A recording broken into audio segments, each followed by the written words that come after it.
سمجھتے ہیں کہ جو ہمارے ساتھ حالات پیش آ رہے ہیں، کبھی مسجدوں کو لے کر، کبھی خانقاہوں کو لے کر، کبھی بزرگوں کے نام کو لے کر، اب ہمارے وقف کی جائیداد کو لے کر، یہ سارے جو معاملات ہیں یہ اچانک آنے والی چیزیں نہیں ہیں۔ بھانپ لیا گیا ہے تمہاری پوری طبیعت کو، تمہارے مزاج کو، کہ فکر و عمل کی قوت ان کی ختم ہو چکی ہے۔ ان کو دو چند چیزوں میں ہی راضی کیا جا سکتا ہے۔ دنیا یہ سمجھ رہی ہے، جس کی وجہ سے کھلواڑ پر کھلواڑ ہوتے چلے جا رہے ہیں، اور ان کو یہ بھی پتہ ہے کہ یہ کچھ نہ کر سکیں گے۔ میرے عزیزو، آپ نا امید اور مایوس نہ ہو کہ ہم سے کچھ نہیں ہوگا۔ اللہ کریم چاہے تو ایک بندے سے بھی پوری دھرتی پر زلزلہ لا سکتا ہے۔ اللہ کریم کی ذات پر یقین اور توکل رکھو۔ سرکار غریب نواز ہندوستان آئے تھے تو بہت بڑی فوج لے کر نہیں آئے تھے، اللہ کی ذات پر بھروسہ کر کے آئے تھے، اور 90 لاکھ لوگوں کے دلوں میں چراغ اسلام جلا دیا تھا۔ وہ یقین اور توکل کے ساتھ آئے تھے۔ آج لوگوں کے دلوں کے اندر جو مایوسی اور نا امیدی ڈالی جا رہی ہے کہ کچھ ہوگا نہیں، ابھی کچھ کرنے سے کچھ نہیں ہوگا، یہ نا امیدی اور مایوسی تمہاری طبیعت میں کیوں آئی؟ کیا تمہارا رب تبارک و تعالیٰ کی ذات پر یقین کمزور ہو گیا؟ اگر یہ اس طرح کی بیماری آئی ہے تو پھر بدر پڑھ لینا۔ جب رسول پاک صلی اللہ علیہ وسلم کے ساتھ وہ صحابہ جا رہے تھے، ان کو اچھی طرح پتا تھا کہ سامنے آنے والی فوج کتنی طاقت لے کر آ رہی ہے۔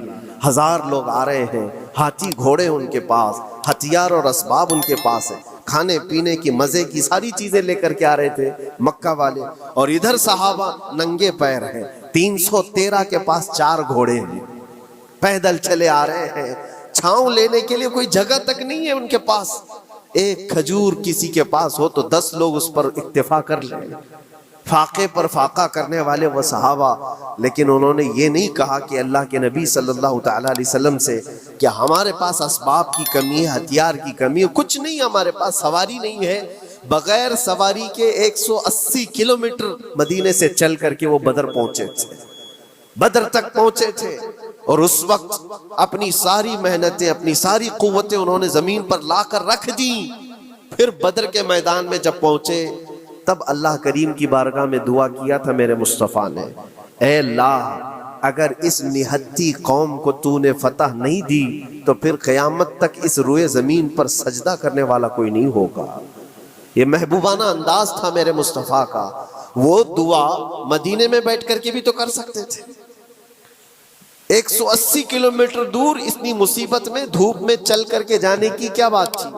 ننگے پیر صحابہ گئے ہیں، فاقے پر فاقہ کیے ہوئے، وہ مدینے میں بیٹھ کر دعا کرتے تو کیا رحمت للعالمین کی دعا قبول نہیں ہوتی؟ لیکن مصطفیٰ کریم صلی اللہ علیہ وسلم نے یہ مزاج دیا ہے، پہلے فکر و عمل میدان میں لاؤ پھر دعا کرو، اللہ کی مدد آتی ہے۔